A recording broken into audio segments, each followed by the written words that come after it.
Welcome to Health, Wellbeing and Lifestyle, where professionals in the field inform, educate and inspire the community to be healthier, more balanced and live the lifestyle they love. Today in the studio we have Carolyn Pope, who is an animal communicator and therapist, and today we're going to be discussing animal global awareness, myth or truth. Hi Carolyn and welcome. Hey, how you doing? Pretty good. So can you tell us, is there animal global awareness? Is it true? Absolutely it is, yeah. We have the internet, animals have the internet, and in the same way on Messenger, you can see someone's on there, but you don't want to talk to them. They can ignore you or other animals, or they can choose to communicate. And all animals are aware. The geese that fly from north to south and vice versa will literally spread the news. It's almost like in the old days when we only had the telegraph. Animals have always had it. We like to think that we're so superior, and yet the technology, in inverted commas, that they've always known what's gone on in other sections of the world. We're just a little slower to catch up. Can you please give me some examples of what this is and how it works? They have thought in exactly the same way we do, and it's the telepathics. I remember on September 11, I was staying at a mate's place, went down later that day to my horse, just looked at him and said, "Do you know about it?" And he said to me, "Yes, we all know about it. We just can't understand it. Can you explain it?" No, not really.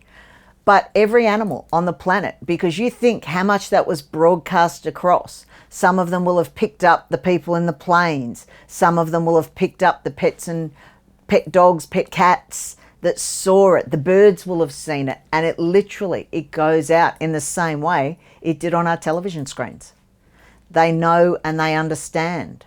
Another client of mine was going to Hawaii, and she was doing a communication to make sure the animals knew she'd be back and all those sorts of things. And the cat actually said to her, "Be careful. There's going to be an earthquake."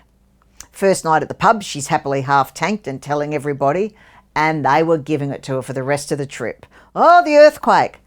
Day before they were due to leave, guess what there was? A large earthquake.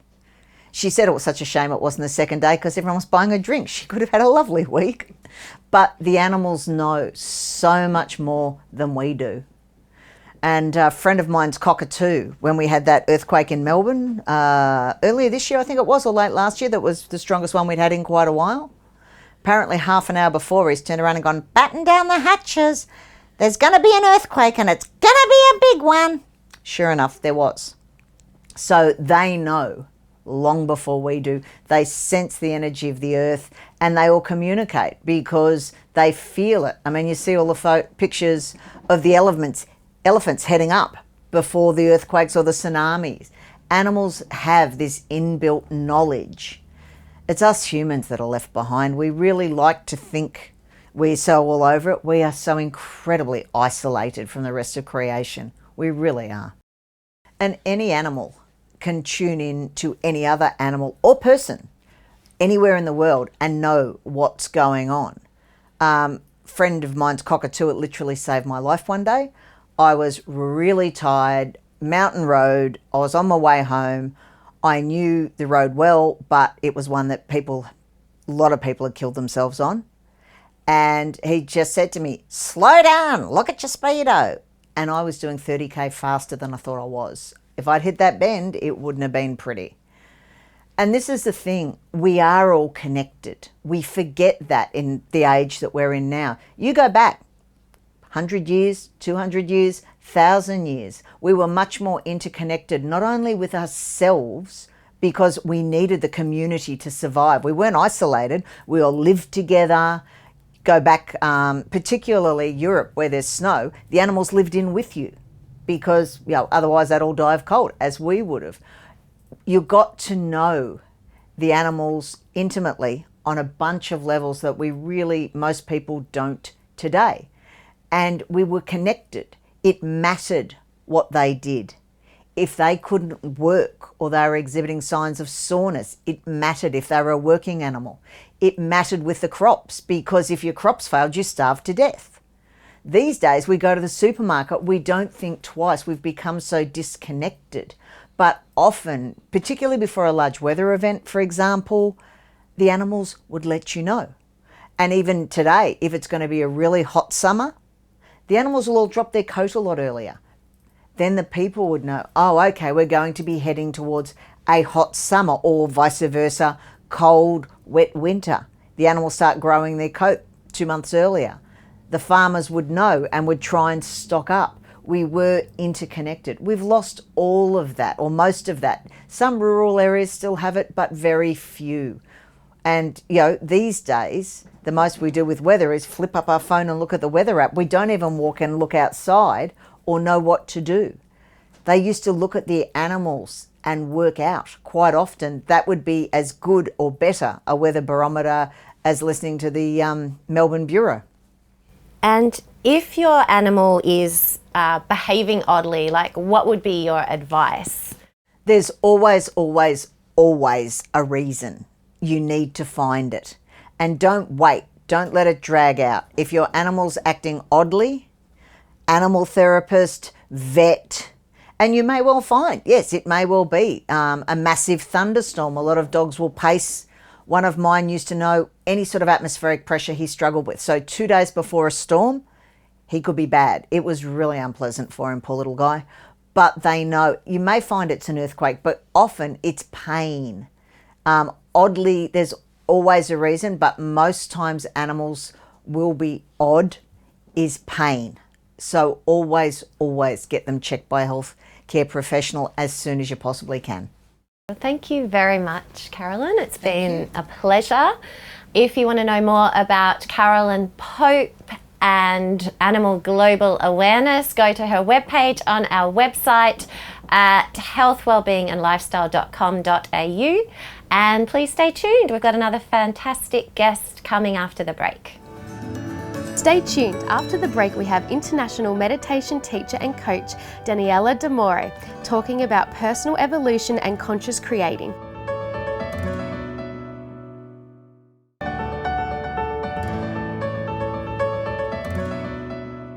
Welcome back. We have international meditation teacher and coach Daniella D'Amore here to discuss the topic of personal evolution and conscious creation. Welcome, Daniella. Thank you. Thank you very much, Megan. Daniella, personal evolution and conscious creation, what does it really mean? Well, it's a big topic, really, and it's very popular at the moment, with especially after the movie The Secret and various things like that, laws of attraction. But really what it means is, in my belief, of course, what it means is our own personal journey of evolution, being the spiritual beings having this human experience, and how through using the universal creative energy to create into our lives, what we're doing is learning about our own power, our personal power. And the more and more we learn about our personal power, then the more we are evolving as these spiritual beings, right? Yeah. So it seems like a very complex, very deep topic, and it kind of is, but really at its core, the simplicity of this beautiful topic is just to remember that we are creators. We are creators. Like if the Creator created universes, created this world, created us, therefore in the likeness of it, therefore we're creators, right? So when we're creating, we are honouring that universal energy, whatever that is for you, whether you call it God or Buddha or whatever you want to call it. Whereas when we're not allowing ourselves to create through various fears and doubts and insecurities, then we're really not honouring the Creator and therefore not honouring ourselves. So the more and more we can honour that in ourselves and take that power back, it's not selfish to do that. I think a lot of people think, oh, but I'm being selfish if I do that. No, you're not being selfish, because to love yourself and to honour yourself, then you know your power, you know who you are. And I think what happens then is we become kinder and more compassionate people. Core of this, it's really about us consciously creating, means that we are evolving as these beautiful spiritual beings. Daniella, how could we apply this in our everyday life? Well, you already do. You already do, whether you're conscious of it or not. And that's why I say conscious creating is about becoming conscious of what you do. And that, again, is about taking that personal power back and saying, oh, I'm creating this because I'm angry today, or I'm upset today, or I'm happy today. You know, we create all the time. Everything you have in your life right now, every single thing, you created it. Now, most of the things that we have in our life right now are good things, are really positive things, right? But we tend to focus on the things that are lacking or we don't have, right? So we think life's hard. So it's about remembering how, the power you already have and how you can build on that. And it is about, being able to go within. Tools like meditation, Tai Chi, Qigong, yoga, all of these great tools help us to understand our personal power. And when we understand that we have the power to create things in our life, we stop blaming people. We stop pointing the finger. Well, I'm like this because of my parents, the government, whoever, right? We stop doing that because we're owning our power. So it comes down to basically self-responsibility. And when we're responsible for all of the thoughts and actions that we take, that makes us powerful. Makes us powerful. And we're powerful because we know who we are. We know what we want. We know what we like and what we don't like. And I guarantee, despite the more than 8 billion people on the planet, we all have different likes and dislikes. Not everybody wants the same thing. And even if they do want something similar, it's not going to be exactly the same. The beauty of that is you put your personal stamp on that. You're going to create it your way, and that's the beauty. And the world obviously needs it. So it does come down to self-belief, but we have a self-belief when we know that we are part of this immense, enormous, creative universe, and again, whatever you prefer to call it, and that we are born of that, and we have that within us, and we have that magic, we have that power to create what we need to create. And the more and more we know that, the more and more we live that, the more and more we align with that, then the more we are evolving as beings. For the viewers at home, where's a good place to start? Good place to start is to check in with themselves. So whenever anything is happening, good or bad, again, just stop and check in with yourself and just say, how am I feeling right now? Because even when we're creating good stuff, you want to check in and ask yourself, how am I feeling right now? Because you want more of that, don't you? You want to feel that more and more. How am I feeling? What am I thinking? What are the sensations going on? How is my body feeling? What's showing up in my life right now, right? Good, I want more of that. And the same when it's not going as positive as you'd like it to go, or there's situations, circumstances in your life that you'd like to change, stop. Just stop. Take a deep breath, check in with yourself and say, how am I feeling? What is happening within me? And let it come out. And you'll probably find that there's always some kind of fear, some doubt, insecurity that's there. And that turns into, fear. Nothing good comes from that, really. Right? So if we can come from a place where we're loving the moment, a lot of good's going to come from that. So the more and more we can stop and ask ourselves, how am I feeling right now? Like, what's going on within me? And be totally honest, then the sooner we're going to get through whatever it is we're going through and get to the other side where we can start creating, much more positive results or situations in our life. But not only that, we'll also look better, I think. We won't look so stressed and tired and frustrated, and it just makes us happier people, right? Because the more and more we're in a calm place, the happier we are. And so again, we're going to make better decisions for ourselves.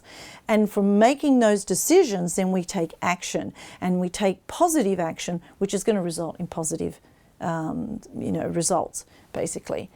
So whereas if we make decisions from a fear standpoint, which under the heading of fear is lots of, different uncomfortable situations, then if we make decisions from there and take actions from there, then the result cannot be positive. You cannot have a positive result from a not positive journey. You know what I mean? A negative journey will not provide a positive result.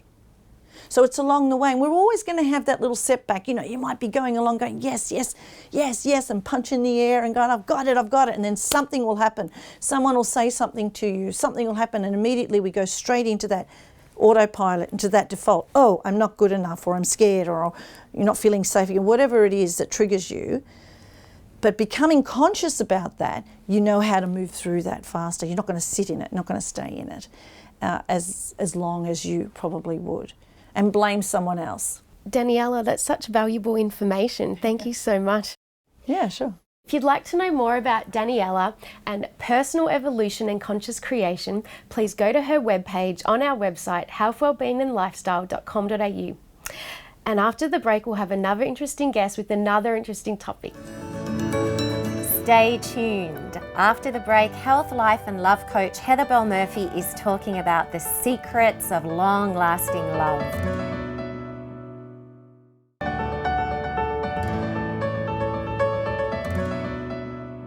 Welcome back. Today we have Heather Belle Murphy on the show, a health, life and love coach, and our topic is the secrets of long-lasting love. Welcome to the show, Heather, and tell us, how many secrets are there? There's actually quite a few, Kirsty, which I'm sure you can appreciate. If I can offer some great advice, as a bit of a mentor and being pretty seasoned in love myself, love is a skill like anything.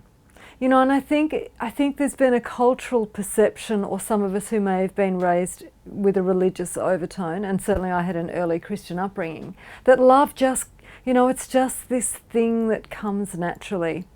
So I've certainly grown up through relationships, and I've gotten better at it. And you know, there are obviously some skills which are really important to create a sustainable, loving life, and then, you know, a long-lasting, juicy, vital, fun, passionate, romantic relationship.